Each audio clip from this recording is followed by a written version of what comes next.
So it's Sunday, and that means it's a time for a new journal entry into my mental health log. This will be my fifth one.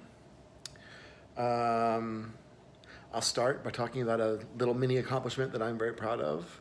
I made myself dinner, like a real dinner, in the apartment for the first time by myself. Sounds stupid, but I've been doing like budget dinners and microwave pizza and salads, but that's not cooking. So tonight I made um, one of my recipes in my Instant Pot of a chicken enchilada stew. Oh, God, it was good. It's in my belly. I have a lot left, so I'll be eating it all week, but that was my accomplishment um, for today. Saw my psychiatrist on Monday. He is happy with where I am on the meds. I am not happy with him. I am understanding the importance of having a really strong relationship with your therapist or psychiatrist. And I don't feel comfortable talking to my psychiatrist completely, openly, and honestly. And that's an issue. And I also have a hard time understanding him. There is a communication barrier.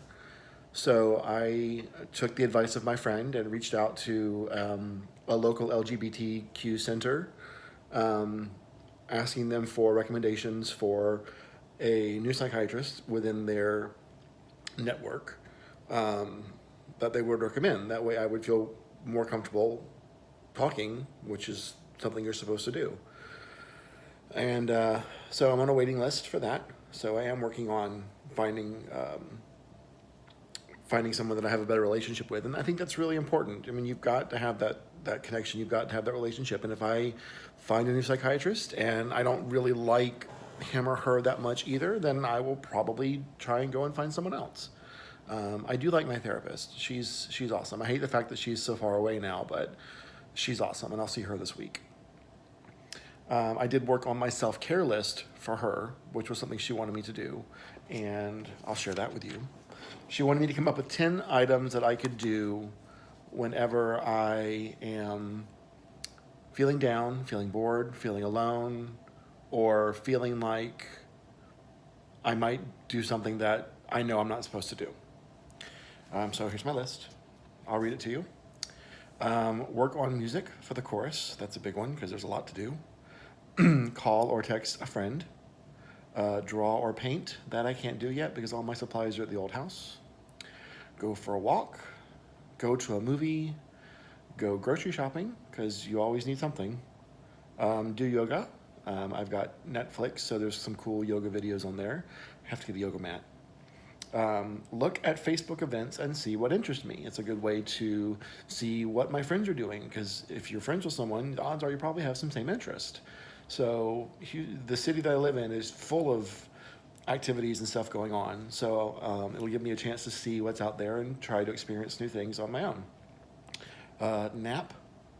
Napping is always good. I love sleep. And then go to the gym. I wrote that down because I felt like I needed to write it down. The complex has a gym. I don't know what it looks like. But the complex has a gym, and there's some of this that I could definitely wouldn't kill me to lose a little bit. I don't want to get that bachelor bod. Let's see. Work has been slow, but my side job is keeping me busy. I'm running my machine all day and night trying to keep up on orders. Holidays are coming up. It's a busy season. And that's a good distraction to stay busy with that and keep the orders going out as they come in. Things with the ex are going okay. I'm in a weird place where I want a friendship with him. At the same time, I don't want a friendship with him. It's really hard to explain. I feel like I don't know where I am in the grieving process, really, with the stages that you go through. And he's always going to be part of my life. We share a son together. But I don't know. It's weird. It's weird being around him. We talk about things through text and whatever. Usually it's about either finances or our son, but I don't know. I enjoy talking with him sometimes when we are talking about something lighthearted that's not finances or our son. But at the same time, it's weird because I know that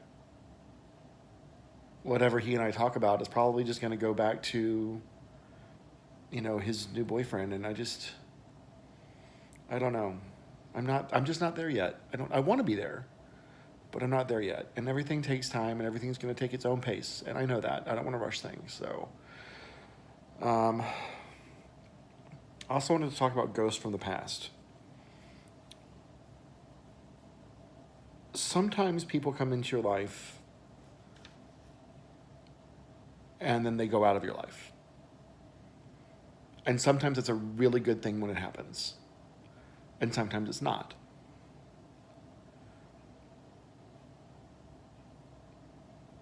Be cautious of the ghost from your past.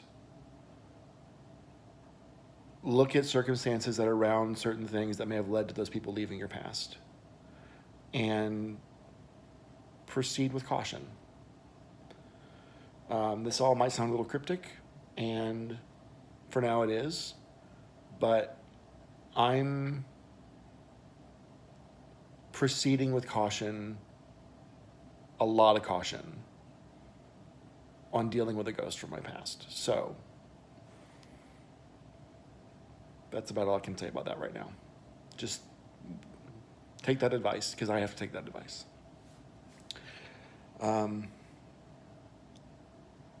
I did have a date last night, and it was really nice.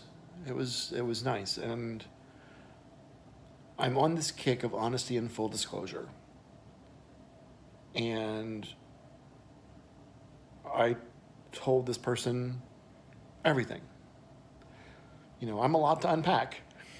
I'm not just going to show you the suitcase as it rolls by. No, I'm going to open the suitcase. I'm going to show you all my dirty laundry that's in there, because I don't want to waste my time on getting to know someone else when I'm not letting them get to know me.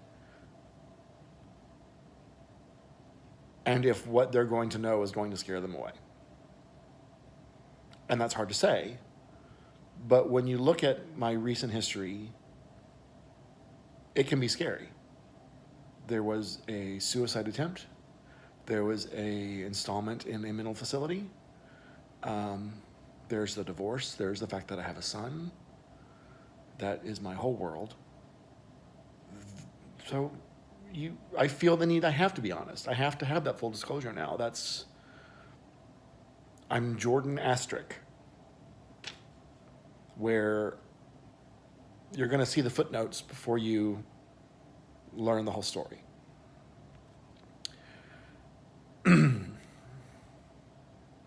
It's hard, but it's important for me. I went to my second SAA meeting on Wednesday, and where I still just listened mostly, I did talk a little. I didn't talk a lot. I just literally said a couple things, but it was a big move for me to talk in that group. So I think I'm going to work the program and see if it works for me. And there's a lot of people out there that when they hear about SAA or Sex Addicts Anonymous, they're like, well, what do you do? Just not have sex? Well, if you look at Overeaters Anonymous, you don't stop eating. You have to eat. You don't have to have sex, but you have to have some kind of sexual activity, sexual outlet.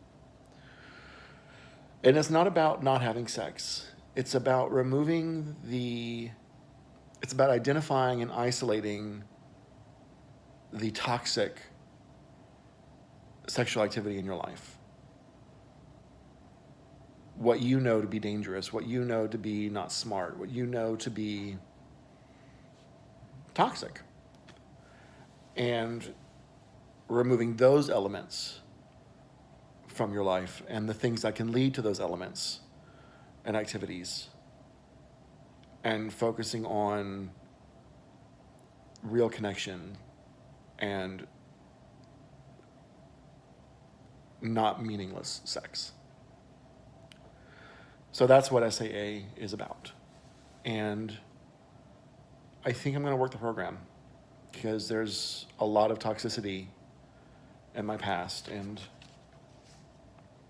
I want to make sure I'm not continuing on the same path that's led me to where I am now.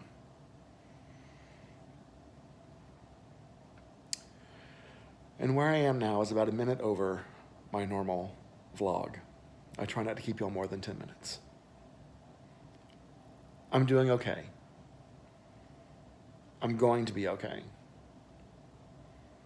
My family's very worried about me still.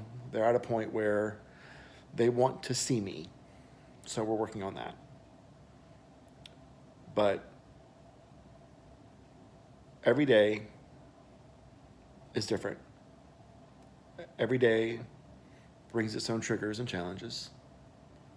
And as cliche as it sounds, you just have to take it one day at a time.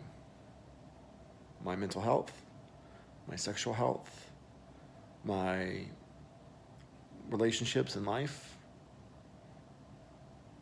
one day at a time. And don't worry about this blue. Tried something new, didn't like it. It'll be gone next week, I hope. My facial hair grows pretty fast. So that's it. Have a great week. I hope you had a great week. I hope you have a great week. Make sure the relationships you're in a good one, and that includes your doctors and psychiatrists and stuff as well. Love you all. Thanks for checking up on me, and I'll see you next week. Bye.